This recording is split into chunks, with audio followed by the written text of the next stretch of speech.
Bom dia! Olha quem está aqui, o Seno! E ele veio dizer um feliz sábado para você. E aí, você dormiu bem? Como é que foi sua noite? E sua semana, como foi? Foi para a escola? Estudou em casa?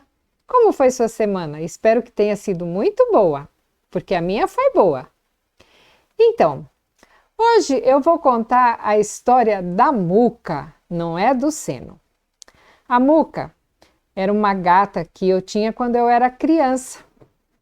Ela seria uma versão do Seno, só que em vez de marronzinha assim, ela era cinza, um cinza meio rajado. Ela era uma gata angorá e eu gostava muito da Muca.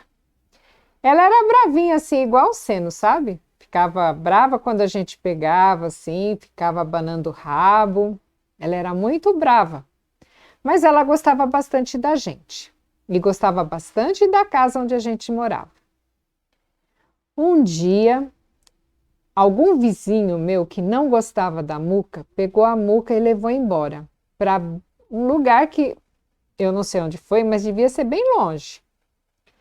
Ela ficou mais de 20 dias sumida e chegou em casa magrinha, com as patas machucadas. Nós tivemos que cuidar dela até que ela sarou. Passado mais algum tempo, aconteceu a mesma coisa e ela demorou mais de 20 dias até que ela apareceu do mesmo jeito. Eu não sei para onde a levaram, mas ela sabia o caminho de volta. A Muca só voltou para nossa casa porque ela sabia como voltar. Vocês sabiam que na Bíblia fala que nós temos que conhecer o caminho que a gente tem que seguir? Lá em São João, Jesus diz assim: olha, eu sou o caminho, a verdade e a vida. Ninguém vem ao Pai senão por mim. E também no Salmos 119, verso 105, fala que a Bíblia é a lâmpada para os meus pés e a luz para o meu caminho. Então, a Bíblia é a luz que nos leva a Jesus, que é o nosso caminho. A Bíblia fala de dois caminhos: o caminho de Jesus e o caminho que não leva para Jesus. Você conhece esse caminho? Será que se alguém te deixasse num lugar distante, você saberia voltar para Jesus por saber o caminho? Ou você saberia evitar de pegar o caminho errado? Às vezes a gente se perde, né, quando vai para algum lugar, porque a gente não sabe o caminho. Mas se nós estudarmos a palavra de Deus, nós vamos saber o caminho. Eu espero que todos os dias você leia a sua Bíblia. Leia um pouquinho pelo menos, faça uma oração e entregue o seu coração a Jesus e peça para Ele te manter no caminho. Vamos fazer uma oração? Querido Jesus, nós somos gratos a Ti porque o Senhor é o nosso caminho e porque o Senhor deixou a Tua palavra para nos iluminar e nos fazer seguir aquilo que o Senhor nos ensinou. Pedimos que o Senhor esteja sempre conosco e que este caminho que o Senhor quer, que nós sigamos o caminho que o Senhor quer que sigamos para que chegamos ao céu. Em nome de Jesus te pedimos. Amém. Um feliz sábado para você e para sua família.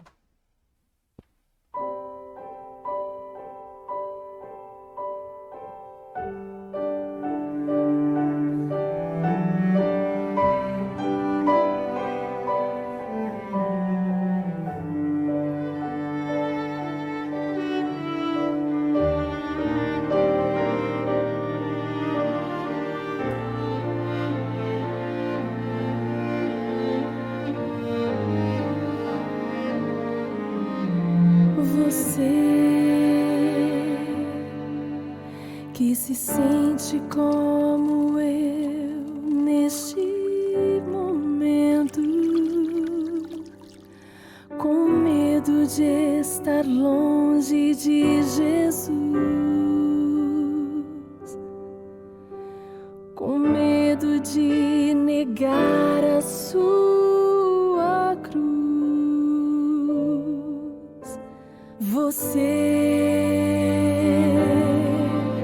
que olha em volta e não pode abandonar os brilhos que se apagam, os ecos que se perdem, valores que não podem perdurar. Você que sente muita falta de Jesus, mas sente estar tão longe que não pode mais voltar.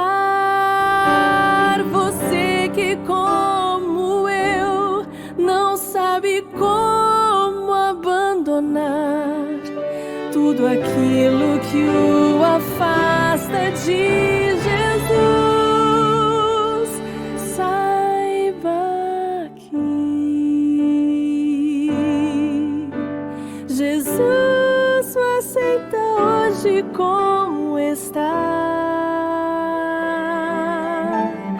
Vai até o infinito lhe buscar, dá vida para que possa lhe salvar. Seu amor não mede altitude nem distância,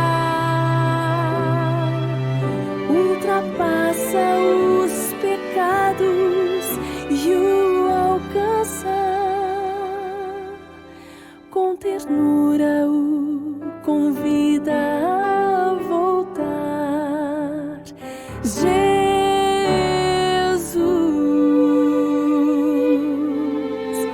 é a paz, é o amigo mais sincero. Com ele a vida sempre toma o rumo certo. Com ele as dores já não doem tanto assim. Jesus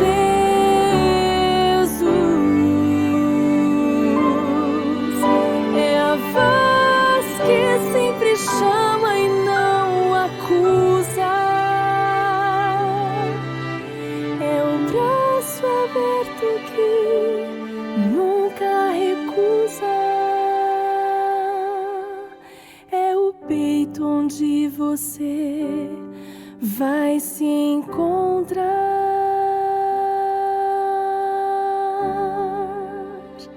Se encontrar.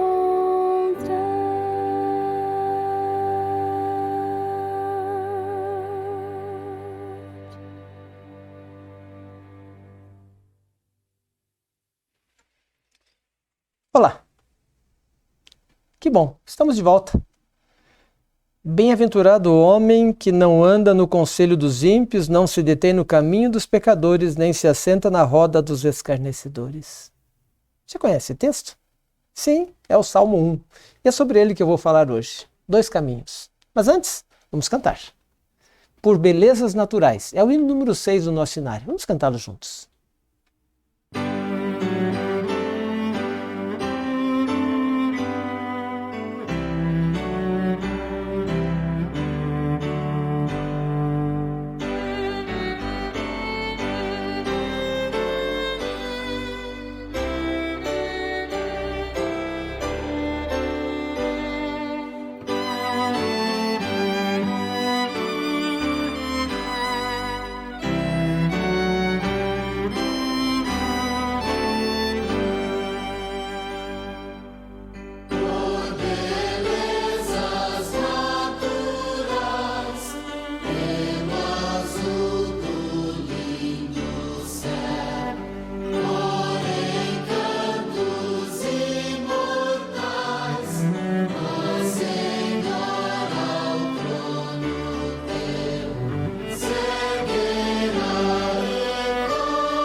Vamos orar. Querido Pai, somos gratos porque podemos mais uma vez estar juntos para dedicarmos alguns momentos a um culto de adoração a Ti. Queremos colocar-nos em Tuas mãos para que Tu me uses mais uma vez, colocando as Tuas palavras em meus lábios. E também, Pai, que o Teu Espírito Santo esteja com cada pessoa para que assim possa receber a mensagem e possa também encontrar-se firme e seguro em Teus caminhos. Quero estar com o nosso país, abençoando quem está ali na liderança e que o Teu Espírito Santo consiga tocar no coração dos líderes para levar este país da melhor maneira possível. Também queremos pedir pelos doentes, pelos enlutados, que possam sentir a Tua presença e de forma especial aqueles que estão trabalhando na área de saúde, para que possam fazer o seu melhor e levar conforto e paz para as pessoas a quem eles estão cuidando. E agora, Pai, queremos nos colocar em Tuas mãos, para que Tu fales ao nosso coração através desse salmo e nos conduza em Teus caminhos. Pedimos isso em nome de Jesus. Amém. Vamos lá, abra sua Bíblia no Salmo 1. Que bom você estar aqui mais uma vez. É bom ter você junto aqui, podermos adorar e louvar o nome de Deus mais uma vez. Nesse tema que começa, o título, esse Salmo 1 começa de uma forma bem bonita. Bem-aventurado o homem que não anda segundo o conselho dos ímpios, não se detém no caminho dos pecadores, nem se assenta na roda dos escarnecedores. Estava estudando um pouquinho sobre isso e é interessante que o livro de Salmos tem uma grande riqueza histórica e teológica, mas também mostra a importância do louvor no contexto da adoração. Na realidade, o livro de Salmos era um grande hinário, um antigo hinário de Israel.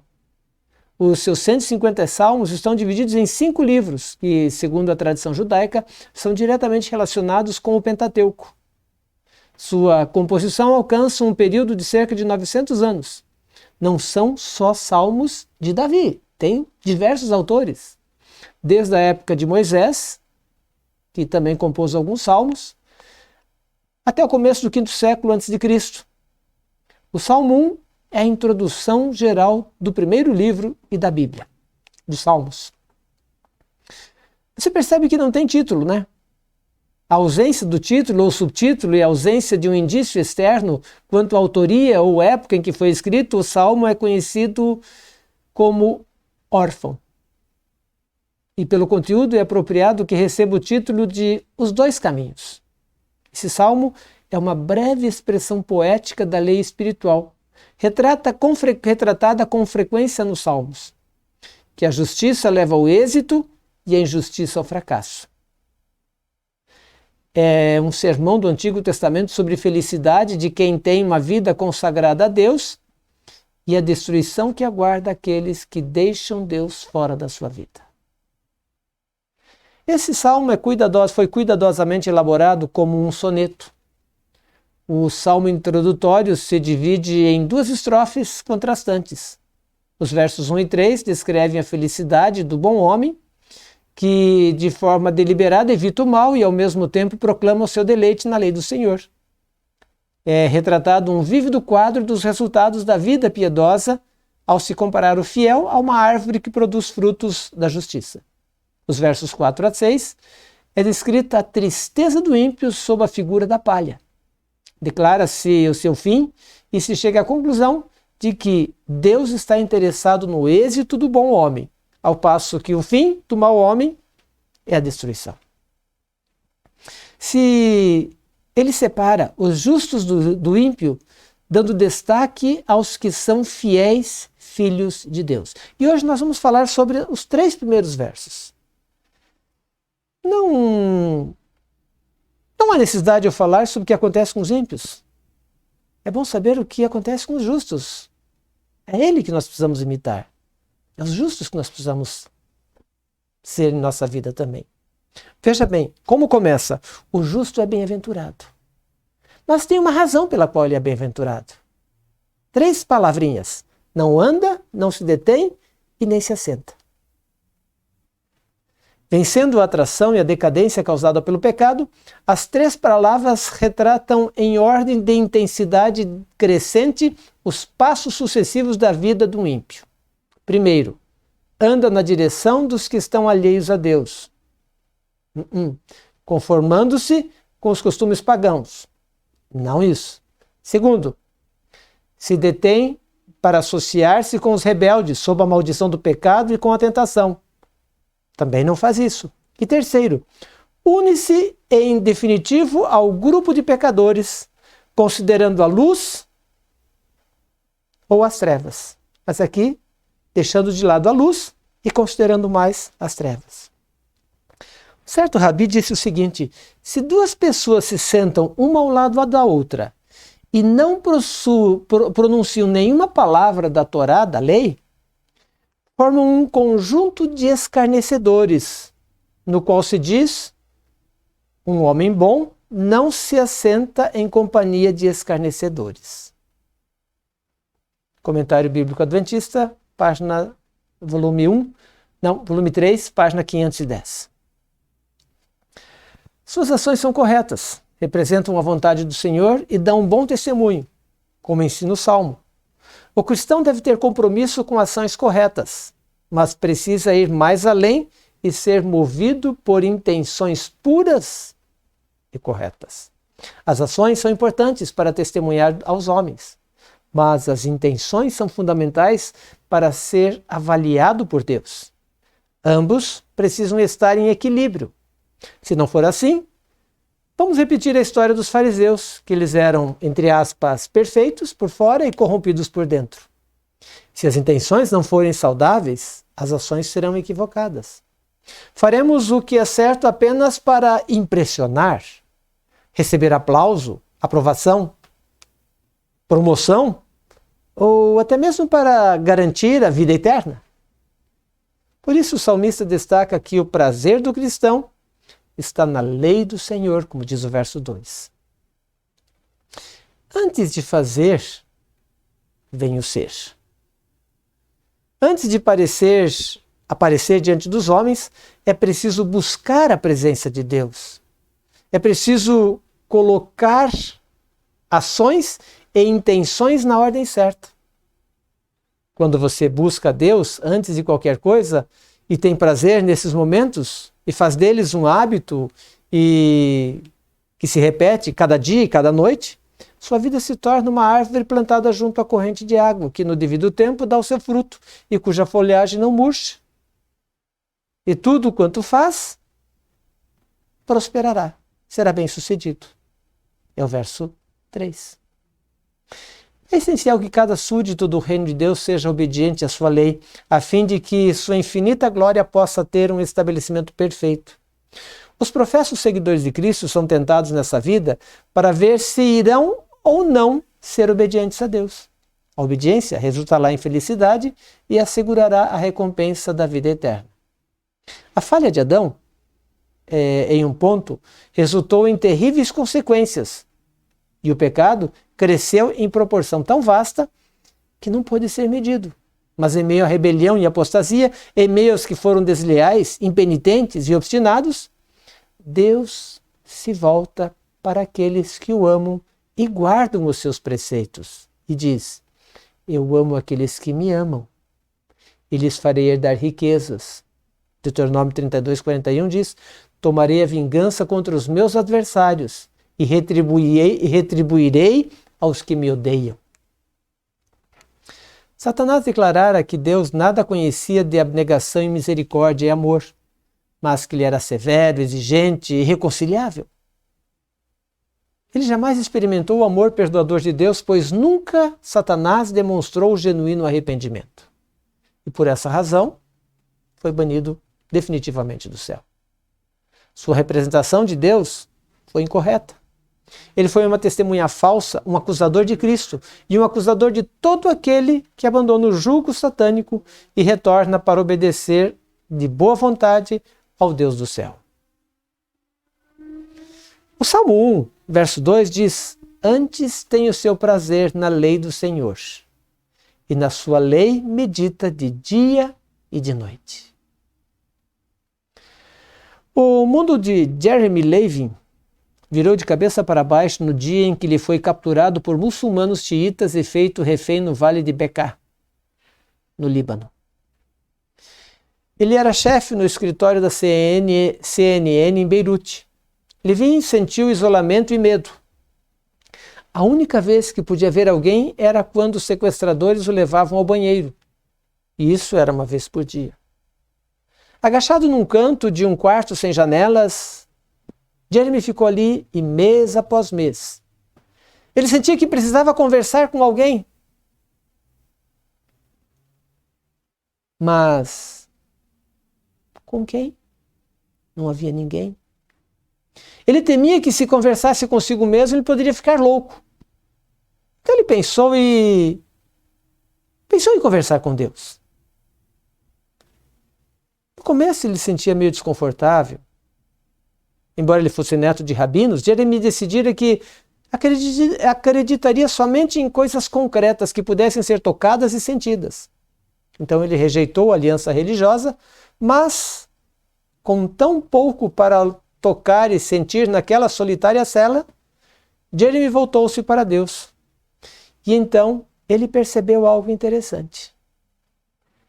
Logo, ele sentiu e percebeu que estava tendo uma conversa com Deus. Sabe, orar não é um monólogo. Ao meditarmos e abrirmos o coração a Deus, Ele nos responde. Seu Espírito nos impressiona, mas infelizmente na correria do século XXI em que vivemos, sua voz é abafada pela agitação diária. Mas o salmista descreve o justo como alguém que diariamente medita na lei de Deus, nas obras de Deus e em Deus na vigília da noite. A vida moderna, cada vez mais ajustada, está banindo do nosso meio um dos recursos mais importantes para o desenvolvimento do equilíbrio espiritual e emocional que podemos ter. Isso chama-se meditação. O corre-corre atrás do pão de cada dia, a preocupação com amanhã, uma recheada agenda de compromissos sociais, a busca de status material e social, tais coisas são inimigas da meditação que recria e enriquece o espírito. A esposa diz: vamos fazer o culto, João. Então ele responde: não posso, não dá tempo, eu não posso chegar atrasado no emprego. Ah, pelo menos vamos ler um verso, diz ela. Tá, então vamos, mas vamos depressa, ele sugere. Então leia um verso e a oração que segue é uma oração fria, apressada, rotineira e oca.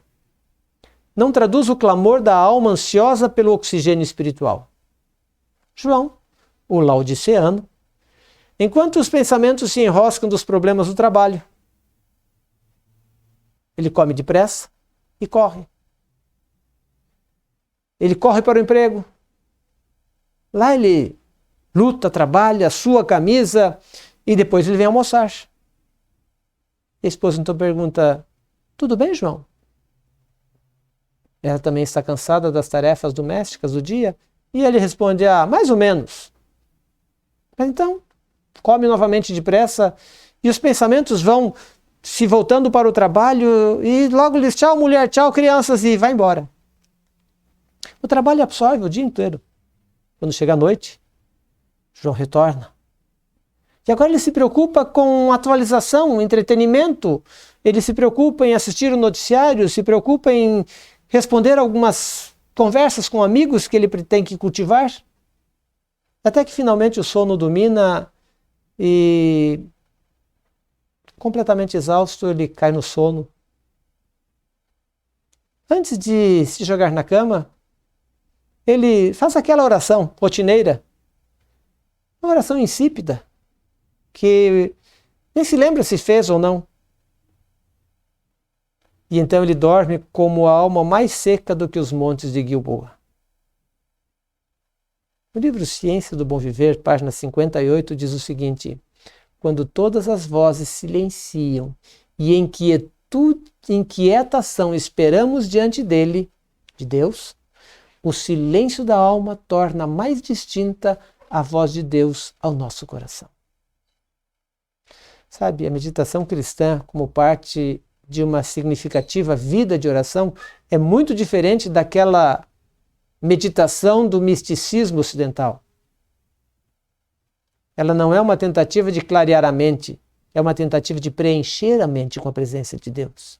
Meditando no amor, na lei, nas obras, da bondade, na generosidade de Deus, nós nos ficamos cheios de Cristo. E nesses momentos de quietude, Ele se aproxima de nós.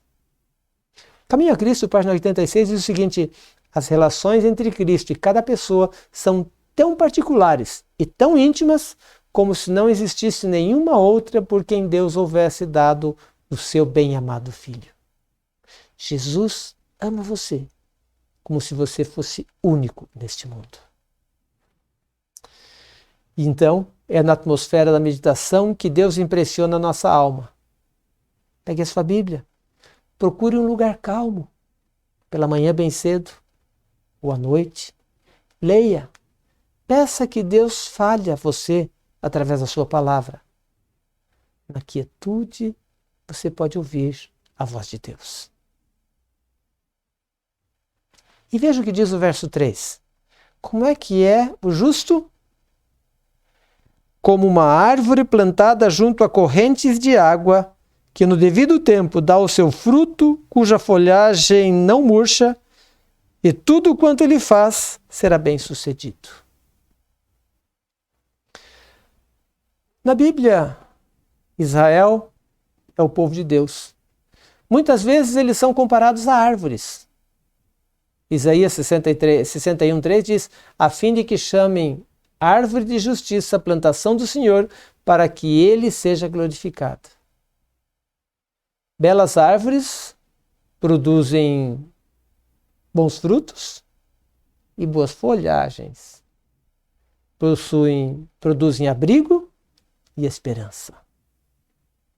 O salmista fala que o justo será como árvore plantada junto aos ribeiros d'água, porque eles são uma fonte de sustento sem limites. Pela obra silenciosa do Espírito Santo, nossas raízes vão buscar a seiva, aquele sustento espiritual oculto que sobe pelo tronco e alcança os ramos, desabrochando em verdes folhagens, em lindas flores, de uma vida cristã exemplar, culminando na produção de frutos dignos da apreciação de Deus. O povo no tempo de Cristo fazia essa ostentação de piedade. Eles tinham muitas folhas, tinham muitas folhagens. Você está lembrado da história da figueira? Quando Jesus estava saindo certa manhã e viu, foi procurar frutos e não encontrou, o que é que ele fez? Ele amaldiçoou, porque ela tinha folhagens bonitas, mas nenhum fruto. Nos dias de Jesus, os judeus faziam grande ostentação de piedade. Mais do que os que viveram em épocas anteriores, porém eram mais destituídos das suaves graças do Espírito de Deus. Parábola de Jesus, página 215. Sabe, às vezes nós confundimos aquilo que consiste o fruto dessas árvores. Os estatísticos dizem que o fruto é o número de almas salvas, que o fruto do cristão é quantas pessoas da sua lista se convertem pelo seu esforço, ou quantas estrelas terá em sua coroa quando for para o céu. Isso não é o fruto. O fruto de que Deus realmente está falando aí é o fruto do Espírito, que nós encontramos em Gálatas, capítulo 5, e o verso 22 e 23. É esse o fruto que o salmista fala. As suaves graças do Espírito. Gálatas 5, 22 diz ali o seguinte: mas o fruto do Espírito é o quê? Amor, alegria. Sabe, quando vemos uma pessoa com aspecto melancólico, isso significa que provavelmente ela não possui um dos frutos do Espírito.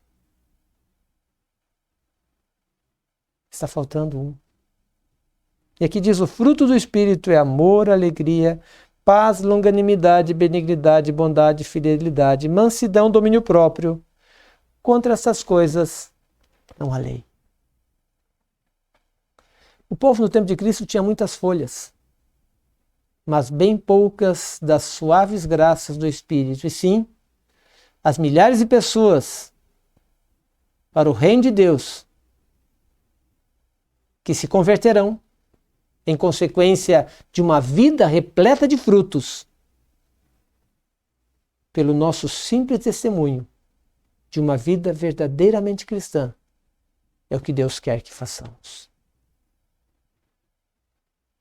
As pessoas que se convertem são uma consequência da nossa comunhão com Deus. Eu não posso dar aquilo que eu não tenho. Sabe, em Apocalipse capítulo 11, verso 18, o texto diz: na verdade, as nações se enfurecem, chegou, porém, a tua ira, e o tempo determinado para serem julgados os mortos, para se dar galardão aos teus servos, os profetas, aos santos e aos que têm o teu nome, tanto aos pequenos como aos grandes, e também para destruírem os que destroem a terra. Aqui encontramos finalmente como acabará este mundo. Como acabarão as coisas deste mundo. E isso acabará com a derrubada, a destruição de árvores infrutíferas. Evidentemente, a paciência de Deus chegará até um limite, até que o homem chegue ao ponto de destruir-se a si mesmo. Sabe, se nossos olhos estão abertos, nós vamos saber que quase estamos neste ponto. Portanto, a parte restante do versículo deve cumprir-se muito em breve. Thomas Kempis, teólogo alemão, disse: não consigo descansar se não for para um canto com o livro. Sabe qual livro ele estava se referindo? O livro. Para ele, a comunhão com Deus pela leitura e meditação das Escrituras junto à fonte era como uma água refrescante, dando-lhe paz, descanso em meio às lutas da exigente vida que ele levava.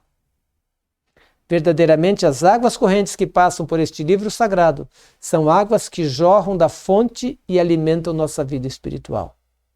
A meditação diária da Palavra de Deus durante todos os dias dará água para as raízes de nossas árvores espirituais, que leva os nutrientes para fortalecer a nossa fé, nossa saúde espiritual, saúde da alma, as forças para lutar contra o mal.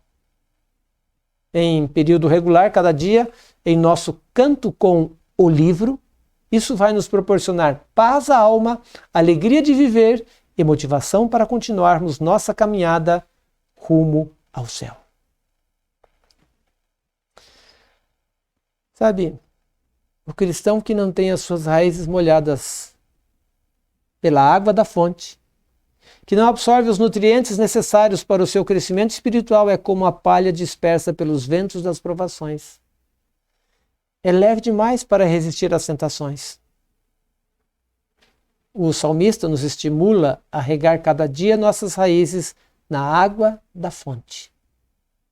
E esta fonte é Cristo. Ali o nosso canto de paz e sossego com o livro aberto. Dia a dia, iremos então nos saciar com as correntes artesianais, que através da Bíblia Sagrada alcançam o nosso coração. E sabe, dentro em breve, nós estaremos junto à árvore, às margens do rio da vida, lá na Nova Terra. Lá poderemos beber dessa fonte diretamente. E então, sim, nossa alegria será completa. Pela graça de Deus, eu espero estar lá. E você? Vamos estar lá? Lembre-se, Cristo foi preparar um lugar para nos levar. E é lá que eu quero estar com você. Vamos cantar esse hino 552 do nosso cenário. Cristo foi preparar-nos lugar.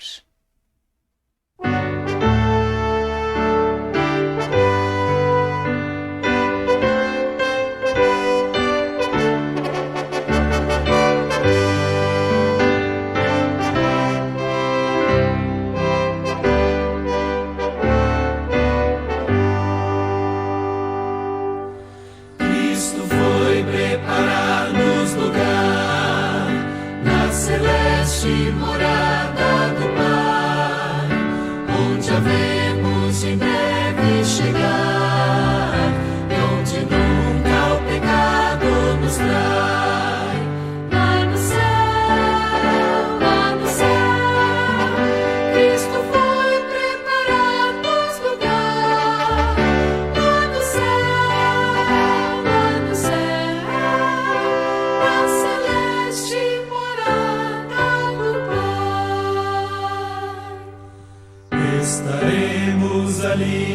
Jesus, desfrutando sem fim seu amor, na perene morada de luz, inefável jardim do Senhor.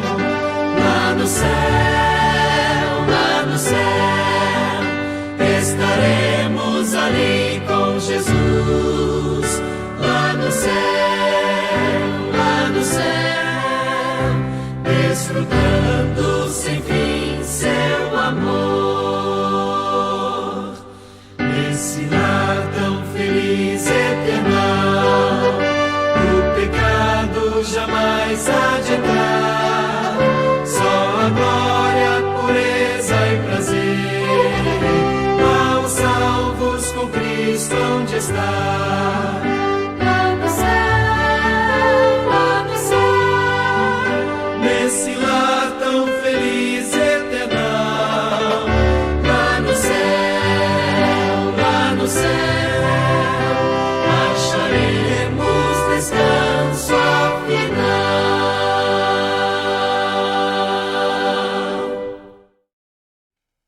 Vamos orar.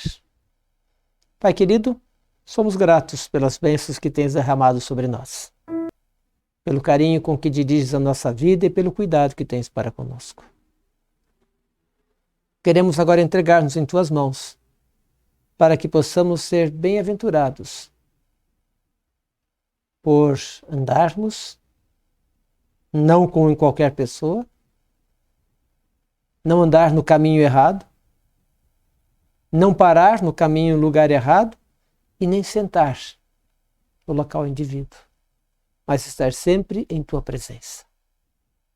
E assim como árvores plantadas junto a correntes de água, possamos produzir fruto para teu louvor, para a tua honra e glória. Concede-nos um sábado feliz e abençoado em tua companhia, e que ao teu lado sejamos vitoriosos pelo teu poder e pela tua graça. É o que pedimos-te em nome de Jesus. Amém. Desculpe um pouquinho nossa falha nos hinos, parece que deu um pequeno probleminha aí, não sabemos o que foi, mas às vezes os equipamentos são meio temperamentais. Mas obrigado por ter estado conosco. Gostou do sermão? Compartilhe com seus amigos, curta nossa mensagem. E se você não está inscrito ainda no nosso canal no YouTube, por favor, inscreva-se. E se você está no Face, também pode curtir para dar demonstração de que você está. E se tiver algum recado, pode deixar aí, que depois a gente lê e a gente dá uma resposta. Que Deus abençoe você, que você tenha um sábado feliz e abençoado na presença de Jesus. Uma boa tarde e um bom restante dia.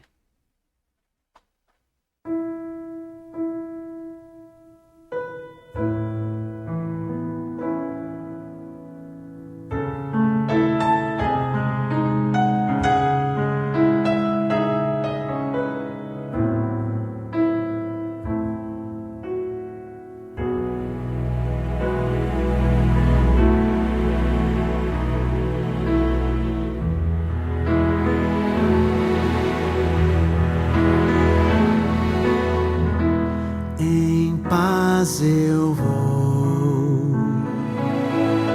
ouvir a voz de Deus, em paz eu vou. Estou feliz, achei abrigo em sua casa. Estou com meu Jesus.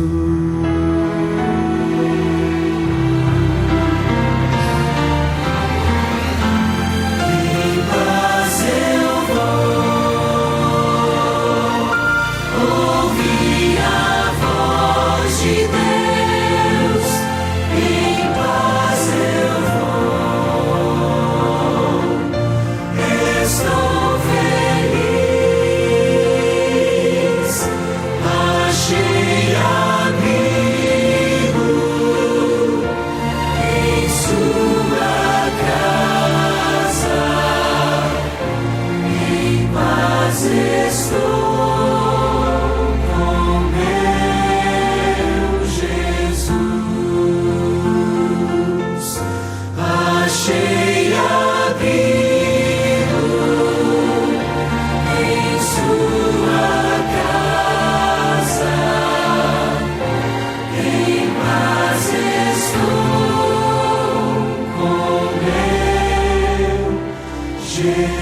Jesus.